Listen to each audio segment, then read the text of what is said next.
Hello students. Today we will discuss about torque. That what is torque, its definition, formula, SI units and also we will discuss an example of torque. चलिए तो start करते हैं torque की definition से। तो हमने school physics में भी इसकी डेफिनेशन पढ़ी थी कि रोटेशनल इफेक्ट और turning effect of force is called torque.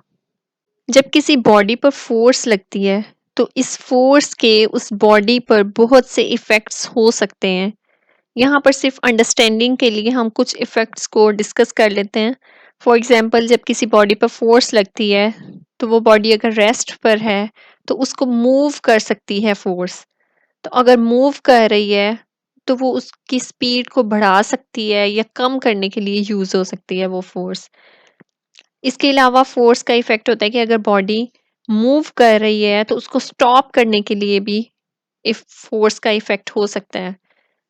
इसके अलावा अगर कोई बॉडी मूव कर रही है तो उसकी डायरेक्शन को टर्न करने के लिए भी फोर्स का इफेक्ट यूज हो सकता है। तो फोर्स के टर्न कर लेने के इफेक्ट को हम टॉर्क का नाम देते हैं। मसलन जब हम किसी स्पैनर के साथ किसी नट को टाइट करते हैं या लूज करते हैं तो टर्निंग इफेक्ट प्रोड्यूस होता है। अब इसमें क्या होता है कि नट को स्पैनर से टाइटली कैच किया होता है। जब हम फोर्स लगाते हैं इस नट के गिर्द वो स्पैनर रोटेट करता है। अब वो नट जिसके गिर्द स्पैनर रोटेट कर रहा होता है वो फिक्स होता है। इस फिक्स पॉइंट को जिसके गिर्द बॉडी रोटेट करती है उसको हम पिवट का नाम देते हैं। अब सबसे पहले हम इसका फॉर्मूला देख लेते हैं, बाकी मजीद एक्सप्लेन इसको बाद में करते हैं। तो स्टूडेंट्स टॉर्क का फॉर्मूला होता है tau is equal to L F. हम कह सकते हैं the product of applied force and movement arm is called torque.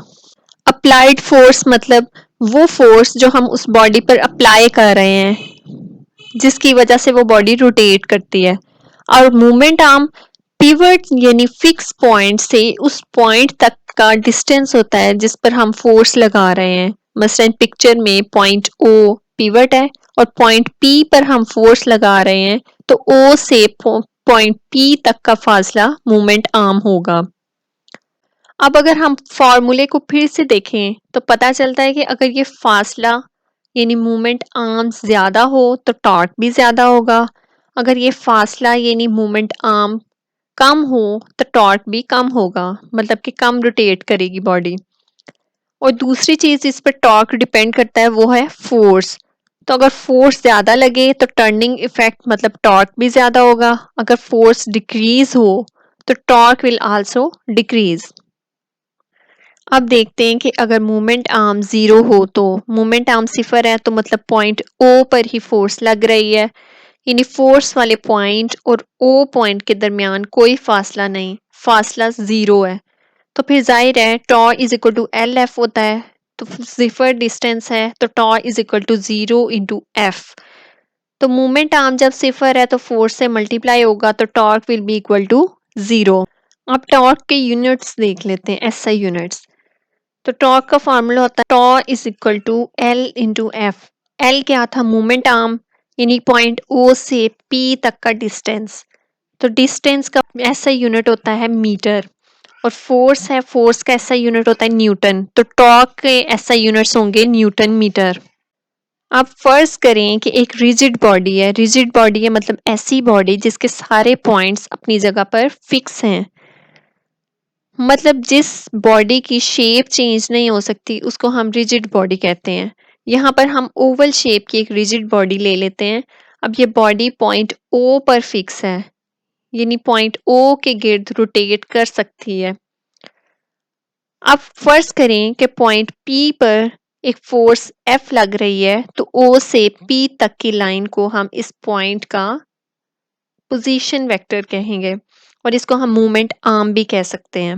अब जो फोर्स हम पॉइंट पी पर लगा रहे हैं वो ना तो एक्स एक्सिस के अलोंग है और ना ही वाई एक्सिस के अलोंग है, वो दोनों के दरमियान है कहीं।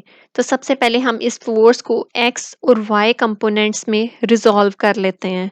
तो वो हो जाएगी F sine theta y axis के अलोंग और F cos theta x axis के अलोंग।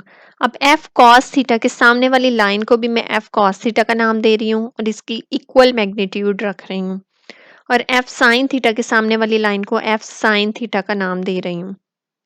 अब अगर हम स्पेनर वाली एग्जांपल को देखें तो इसमें अगर हम मूवमेंट आर्म के अलोंग फोर्स लगाएं, यानी मूवमेंट आर्म जिस डायरेक्शन में है उसी डायरेक्शन में फोर्स लगा रहे हैं, तो वो स्पेनर रोटेट नहीं करता। अगर हम इस मूवमेंट आर्म के एक्सिस के अलावा फोर्स ऊपर या नीचे लगाएं तो वो स्पेनर फिर रोटेट करता है।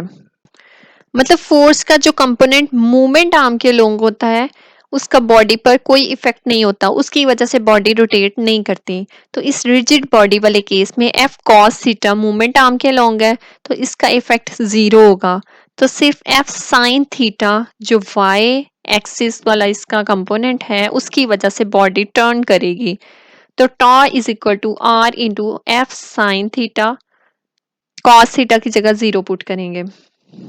अब अगर हम फोर्स की जगह मूवमेंट आर्म को रिजॉल्व करें एक्स और वाई कंपोनेंट्स में तो वो यूं होंगे आर कॉस थीटा और r sine theta y axis के लॉन्ग और एक्स एक्सिस के लॉन्ग। अब यहां भी आर कॉस थीटा फोर्स के पैरेलल है तो इसका इफेक्ट भी जीरो होगा। हमने पढ़ा था कि मूवमेंट आर्म के अलोंग फोर्स का इफेक्ट जीरो होता है, तो इसलिए आर कॉस थीटा की वैल्यू भी सिफर होगी। मतलब मूवमेंट आर्म का भी सिर्फ वाई कंपोनेंट रोटेट करने के लिए इफेक्टिव होगा। तो torque is equal to R cos theta plus R sine theta into F. तो कॉस थीटा की जगह जीरो पुट करेंगे तो tau will be equal to are into zero plus R sine theta into F. तो torque will be equal to R F sine theta.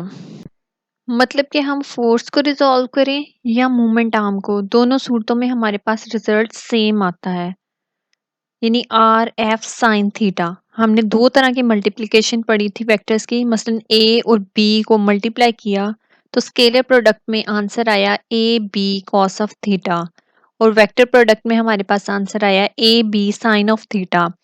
अब torque के case में हमारे पास आंसर है आर एफ साइन थीटा।